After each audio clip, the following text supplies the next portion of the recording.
रामचरण कहाँ है तू? शाहरुख ने कर दी जिंदगी की सबसे बड़ी गलती।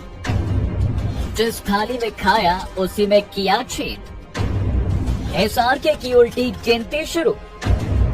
एक झटके में हीरो से विलन बन गए किंग खान।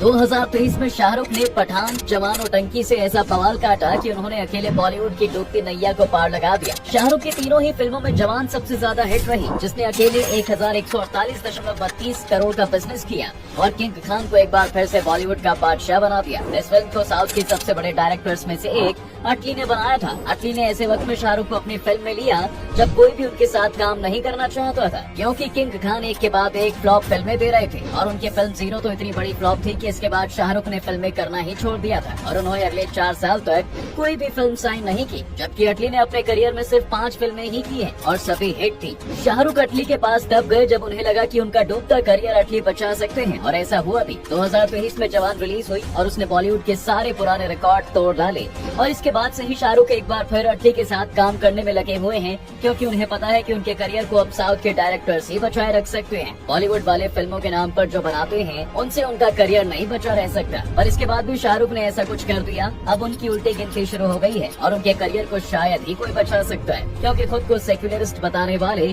किंग खान ने सक्सेस के नशे में अपने पैर पर खुद ही कुल्हाड़ी मार ली है। दरअसल किंग खान अपनी पूरी फैमिली के साथ गुजरात के जामनगर गए हुए थे, जहां इंडिया के सबसे रईस आदमी मुकेश अंबानी ने अपने सबसे छोटे बेटे अनंत अंबानी का प्री वेडिंग फंक्शन ऑर्गेनाइज किया हुआ था। इसमें दुनिया भर के बिजनेसमैन के साथ साथ बॉलीवुड के कई बड़े सितारे शामिल हुए थे। रामचरण भी इस फंक्शन में शामिल होने के लिए आए थे। फंक्शन के दूसरे दिन शाहरुख, सलमान और आमिर स्टेज पर परफॉर्मेंस दे रहे थे। तभी RRR फिल्म का सबसे फेमस सॉन्ग नाटो नाटो बजने लगा और नीता अंबानी के कहने पर शाहरुख ने रामचरण को भी इस गाने पर डांस करने के लिए बुलाया। रामचरण स्टेज से दूर थे और उन्हें आने में टाइम लग रहा था। तब शाहरुख ने गुस्से में माइक पर रामचरण को इडली वड़ा कहकर बुलाया। रामचरण कहाँ है तू? रामचरण इडियो हियर. नाल छप्पा इधर बंदरे पोजीशन इन सामने शो के मां रेल इटली रामचरण कर रहा।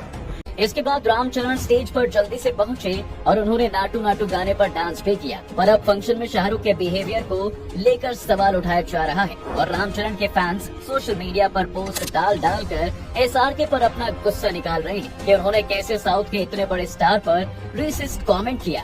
यहाँ पर कि इस इंसिडेंट के बाद रामचरण की makeup artist Zeba Hasan function छोड़कर ही चली गई। साथ ही ज़ेबा ने अपने इंस्टाग्राम अकाउंट पर स्टोरी लगाकर शाहरुख को लेकर अपना गुस्सा जाहिर किया। ज़ेबा ने लिखा कि एक बड़े स्टार के साथ ऐसा किया जो बेहद अपमानजनक है। ज़ेबा के अलावा और भी लोग शाहरुख की इस हरकत पर उन्हें ट्रोल कर रहे हैं। एक यूजर ने सोशल मीडिया पर पोस्ट डालकर कहा कि एक साउथ इंडियन डायरेक्टर ने उनके करियर की सबसे बड़ी हिट दी और शाहरुख खान रामचरण को इडली कहकर दक्षिण भारतीयों के प्रति नस्लवादी व्यवहार कर रहे हैं। यहाँ तक कि बहुत से लोग शाहरुख को उनके इस बिहेवियर पर शर्म करने के लिए भी कह रहे हैं। वहीं शाहरुख की फैन आर्मी के लोग अब उनको सपोर्ट करने के लिए मैदान में आ गए हैं और वो शाहरुख को बचाने के लिए कह रहे हैं कि SRK ने रामचरण को बुलाने के लिए अपनी फिल्म रावण का डायलॉग बोला है और वो रामचरण की बेइज्जती नहीं कर रहे थे। लेकिन शाहरुख की फैन आर्मी अपने सुपरस्टार को डिफेंड करने के चक्कर में ये भूल गई कि फिल्म में शाहरुख खुद एक साउथ इंडियन बने थे। और कमाल की बात तो ये है कि शाहरुख को अपनी इस फिल्म को चलाने के लिए भी रजनीकांत से हेल्प लेनी पड़ी थी, क्योंकि SRK के रिक्वेस्ट करने पर ही रजनीकांत ने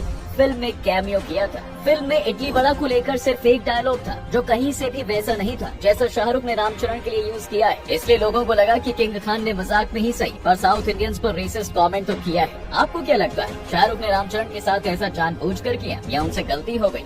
हमें कमेंट करके जरूर बताइए।